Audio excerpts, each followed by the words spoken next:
Hey everyone, Noah St. John here from noahstjohn.com and appformations.com, and welcome to the Ask Noah St. John show. I'm here every Monday through Friday, 11 a.m. Eastern, 8 a.m. Pacific, here on noahnation.com, answering your questions about how to get rid of your head trash, get unstuck, find your voice, and automate your business so you can have more time freedom, personal freedom, and financial freedom. And yes, I am noahstjohn.com. There it is right there, noahstjohn.com. Make sure you go to noahstjohn.com. Get my new book. It's called Get Rid of Your Head Trash. It's absolutely free, and I'll show you the 3 big mistakes that even smart people make when it comes to making more money and how to get rid of your head trash around money in 5 weeks or less. All right, so today our topic is a simple way to make a good first impression. Now, isn't that a great topic? Everybody wants to know, how do you make a good first impression, right? We've heard it a million times. You only get one chance. You never get a second chance to make a first impression. So how do we make that good first impression? Well, we're going through this famous book, the most famous book in self-help literature. It's called How to Win Friends and Influence People by Dale Carnegie. This is my copy that I've had for decades. It's the 1980s version. This book came out in the 1930s. But this was on my father's bookshelf when I was a little kid, and I've been reading it ever since. So what is a simple way to make a good first impression? Well, in the book, Dale has, in this chapter, he tells a story. At a dinner party in New York, one of the guests, a woman who had inherited money, was eager to make a pleasing impression on everyone. She had squandered a modest fortune on sables, diamonds, and pearls, but she hadn't done anything whatever about her face. It radiated sourness and selfishness. She didn't realize what everyone knows, namely that the expression one wears on one's face is far more important than the clothes wears on one's back. Actions speak louder than words, and a smile says, "I like you, you make me happy, I'm glad to see you." That's why dogs make such a hit. They're so glad to see us that they almost jump out of their skin. So naturally, we're glad to see them. So the point is, a simple way to make a good first impression is to smile. Have you ever been at a party or a networking event or a seminar, a live event, and maybe you're there, maybe you know somebody, maybe you don't, maybe you're there with somebody, maybe you're there alone. Everybody's a little nervous. Maybe it's the first day, or if it's a 3-day seminar, and everybody's kind of mingling or whatever. Of course, who you're going to talk to, right? You're going to talk to the people who are smiling, to the people who look like they're having a good time. If somebody's in the corner, if somebody's wearing a sour expression on their face, probably they're going to be left alone. They're probably a nice person. It has nothing to do with them. But we humans, we do judge a book by its cover. We don't have any choice, right? We have to make those quick decisions. There's a lot of books that have been written now today about how we do that, including, for example, Malcolm Gladwell's book, Blink, how we think without thinking, and we make those very snap decisions. There's many other books like that. But the point is that is what we do. So, I'm not a naturally smiley person. If you look at pictures of me as a kid, I'm usually pretty unhappy. I was very depressed as a kid. From the time I was 7 to 15, I was very depressed. And so, I didn't have many friends, and, I didn't really go to parties or whatever. But, I was very shy, very quiet, and people thought I was arrogant. They thought that I was better than everybody. That's what people told me. And, of course, it was the exact opposite. I had no self-esteem whatsoever. So it wasn't that I thought I was better than everybody. I didn't think anybody would like me. And so that became a prophecy. So the point is, I had to smile. I had to actually literally force myself to smile. Now, one of the things that Carnegie talks about here is, of course, that it does have to be sincere. In fact, he says right here, an insincere grin, no, that doesn't fool anybody. We know it is mechanical and we resent it. I'm talking about a real smile, a heartwarming smile, a smile that comes from within, the kind of smile that will bring a good price in the marketplace. Isn't that nice? Professor James McConnell, psychologist, University of Michigan, said people who smile tend to manage, teach, and sell more effectively and to raise happier children.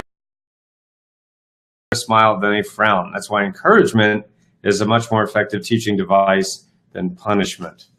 So the point is, the simple act of smiling. Let's say, well, but no, I don't feel, happy all the time. I'm kind of depressed, I'm sad or whatever, worried about my finances, my marriage, my relationships, my business, whatever, Well, that's natural. I mean, it's easy to be worried. It's easy to frown. It's easy to not wear a smile. So like Carnegie is saying, we don't want to go around like, with a cheesy smile on our face. Of course, that looks dumb. And as he said, we can all see through that. In fact, there have also been numerous studies that literally show we can tell the difference between a fake smile and a real smile. One that comes from within. So I'm not certainly suggesting you go around with an insincere smile, because, of course, that can actually have the worst effect. However, a smile conveys happiness. So we humans, the number one thing we want is just to be happy. So thought is supreme, and the simple act of smiling will tell your mind and your body that you're happy. So it does work. You say, well, no, I don't feel happy. Yeah, but smile anyway. And again, not fake, but think of things to be grateful for. So how can you do this? How can you do this very simple thing?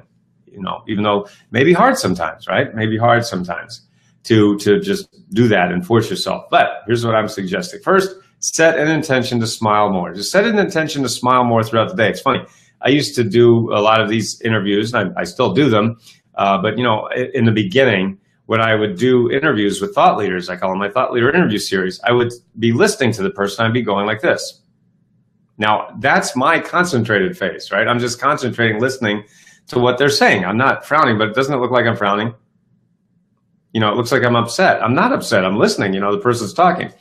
But what's so funny is Babette saw this. She said, why are you frowning? What are you upset about? I'm like, I'm not upset. I'm just listening. She said, but you look like you're upset. But I'm not. She said, well, your face looks like you're upset. I'm like, well, what do you want me to do? She goes, smile more. Oh, okay. So now that when I'm listening to the person, I go like this.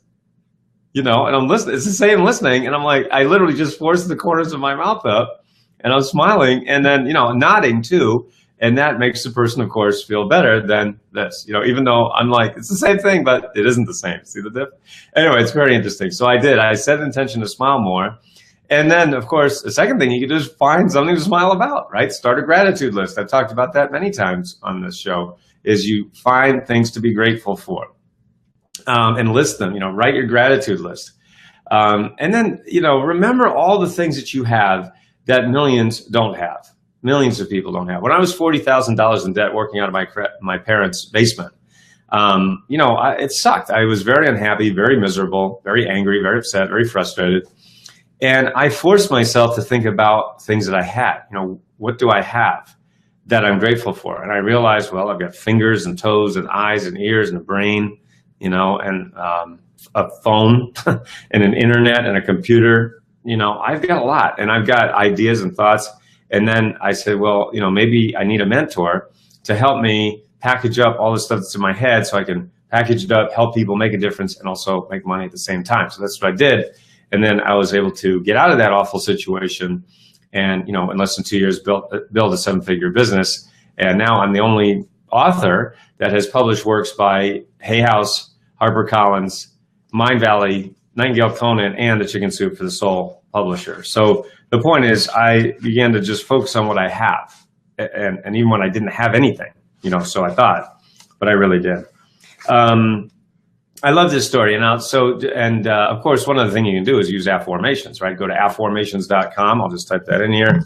Go to affirmations.com and learn about how to use affirmations, affirmations.com, right? And affirmations will literally change your brain from focusing on what you don't have to focusing on what you have. All right, let's see. Candy says, when I have a bad day, I give myself the task to find 50 things to be grateful for. Great, exactly. That's great, Candy. And yeah, and Carol says he used to be the worrier. Me too. I mean, I was raised by a worrier, so not a warrior, a worrier. I suppose she's a warrior too. But anyway, the point is that, yeah, it doesn't help. I'm going to just end by sharing this story here. And remember, go to noahstjohn.com, get my new book, to get rid of your head trash, where I show you exactly how to do this, and get rid of your head trash around money in 5 weeks or less. That's free. And then at affirmations.com, you can learn about my affirmation system. Some years ago, a department store in New York City, in recognition of the pressures its sales clerks were under during the Christmas rush, presented the readers of its advertisements with the following homely philosophy: the value of a smile at Christmas. It costs nothing but creates much. It enriches those who receive without impoverishing those who give. It happens in a flash, and the memory of it sometimes lasts forever. None are so rich they can get along without it, and none so poor but are richer for its benefits. It creates happiness in the home, fosters goodwill in a business, and is the countersign of friends. It is rest to the worried, daylight to the discouraged, sunshine to the sad, and nature's best antidote for trouble. Yet it cannot be bought, begged, borrowed, or stolen, for it is something that is no earthly good to anybody till it is given away. And if in the last minute rush of Christmas buying, some of our salespeople should be too tired to give you a smile, may we ask you to leave one of yours? For nobody needs a smile so much as those who have none left to give. That's a great story. Good book title, You're a Warrior. That is good. Yeah, I just made that up. All right. Well, anyway, so again, make sure you go to noahstjohn.com and get my new book, How to Get Rid of Your Head Trash. And I'll show you how to get rid of your head trash around money in 5 weeks or less.